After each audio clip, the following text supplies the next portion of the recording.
Bien, tenemos en esta situación acá un bloque que parte del reposo, como se observa en la figura, en esta parte acá, y llega al reposo en este otro punto. Entonces podemos llamarle punto A, punto B y punto C.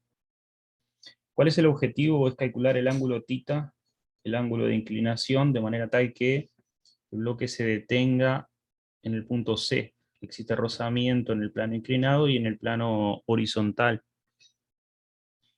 siendo el coeficiente de rozamiento de un valor de el coeficiente de rozamiento cinético, mu(k) igual a 3/7. Ahora bien, ¿cómo vamos a enfocar el ejercicio? En este caso, vamos a trabajar con el teorema de que el trabajo de las fuerzas no conservativas producen una variación en la energía mecánica, y en este caso el trabajo de las fuerzas no conservativas van a disminuir la energía mecánica transformándola, por ejemplo, en energía interna del sistema, disipándola en calor, algo de sonido. Entonces, va a quedar que el trabajo de las fuerzas no conservativas, pongo así, no, una C de conservativa, es igual a la variación de energía mecánica. En este caso, la fuerza no conservativa es la fuerza de rozamiento, que va a ser igual a la energía mecánica final menos la energía mecánica inicial. Siempre que tengamos una variación, es la magnitud final menos la magnitud inicial por definición. ¿Qué sucede? Que cuando el bloque se desplaza por el plano inclinado,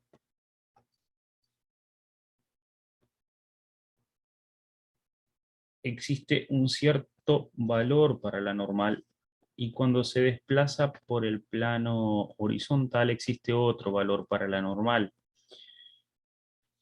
por lo cual eso se debe tener muy en cuenta. Acá nosotros podemos y debemos trazar la fuerza con que la Tierra atrae el bloque, denominada por supuesto peso, la fuerza que ejerce el bloque, el plano inclinado sobre el bloque, perpendicular al mismo, fuerza normal.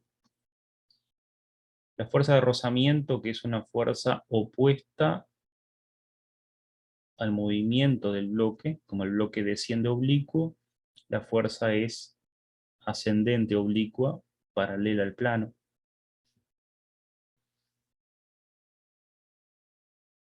Y acá nos queda el vector desplazamiento. Entonces tenemos desplazamiento, delta X, fuerza normal, fuerza de roce, peso. Podemos trazar la componente del peso en el eje Y, la componente del peso en el eje Y, que es esta acá, que es la que se iguala el módulo con la normal. Mientras que cuando el bloque está en la posición horizontal, se tiene peso del bloque normal, que se anulan los efectos entre sí, por lo cual el módulo de la normal va a ser igual a el módulo del peso. Y acá el módulo del vector normal va a ser igual al módulo de la componente del peso en el eje Y. Y si hacemos una proyección acá, vamos a tener la componente del peso en el eje X, y acá la componente del peso en el eje Y. La proyección debe formar 90 grados con los ejes de referencia, considerado que en este caso son estos acá, uno paralelo al plano, un eje paralelo al plano, y otro eje perpendicular al plano. Cuando venimos al desarrollo del planteo, acá vamos a hacer lo siguiente. Va a quedar fuerza de roce, fuerza de roce vamos a llamarle AB por módulo del desplazamiento AB por el coseno del ángulo que forma el vector fuerza con el vector desplazamiento, más el trabajo existente en esta zona acá, en esta otra. Hasta que se detenga, entonces esto queda fuerza de rozamiento BC por el desplazamiento BC por el coseno del ángulo que existe entre el vector desplazamiento y el vector fuerza de roce. La energía mecánica final es cero, porque está en reposo, no hay altura, no hay elástico.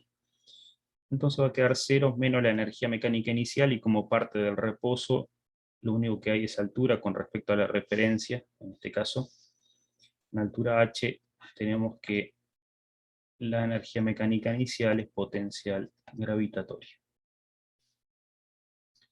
La fuerza de roce se la determina como el coeficiente de rozamiento cinético, porque el bloque está en un movimiento relativo con respecto al plano, por la normal, que la normal va a ser mg cos θ, porque la normal se cancela, se equilibra y se anula sus efectos con la componente del peso en el eje Y, por el delta X a B. Ahora, ¿qué sucede? Que nosotros podemos plantear la función seno de θ es cateto opuesto, que es h sobre el delta X, que es la hipotenusa, por lo cual el delta X la podemos dar en función de la altura h, que da h sobre seno de θ. Entonces ese delta X nos queda por h sobre seno de θ. Más la fuerza de roce en el otro tramo, que es el coeficiente cinético, por la normal, que es m por g. ¿Por qué? Porque el plano está horizontal y acá la normal ya se anula con el peso. Tienen igual dirección, sentidos opuestos, igual módulo y el mismo punto de aplicación. Están aplicadas sobre el mismo cuerpo. Este delta X acá es h, el mismo valor de la altura, que es este de acá, delta XBC por menos 1, que es el coseno de 180 grados, porque el bloque cuando se desplaza lo hace hacia la derecha, la fuerza de roce es opuesta y siempre queda un ángulo de 180 grados. Lo cual acá, en este primer término también va a quedar un negativo, porque va a quedar coseno de 180 grados. Esto es igual a el opuesto de la energía potencial gravitatoria. Cuando nosotros observamos, vemos que podemos cancelar masa, porque existe una en cada término, y G, porque existe una en cada término, y H, porque existe una en cada término. Entonces eso facilita mucho la ecuación, la reduce muchísimo, entonces queda menos el coeficiente de rozamiento cinético por el coseno de θ sobre el seno de θ, que es el ángulo del plano inclinado, más por menos el coeficiente cinético, igual a menos 1.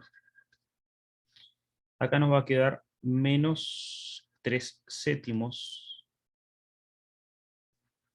por el coseno de θ sobre seno de θ, igual a menos 1, y el coeficiente de roce lo pasamos 3/7, positivo.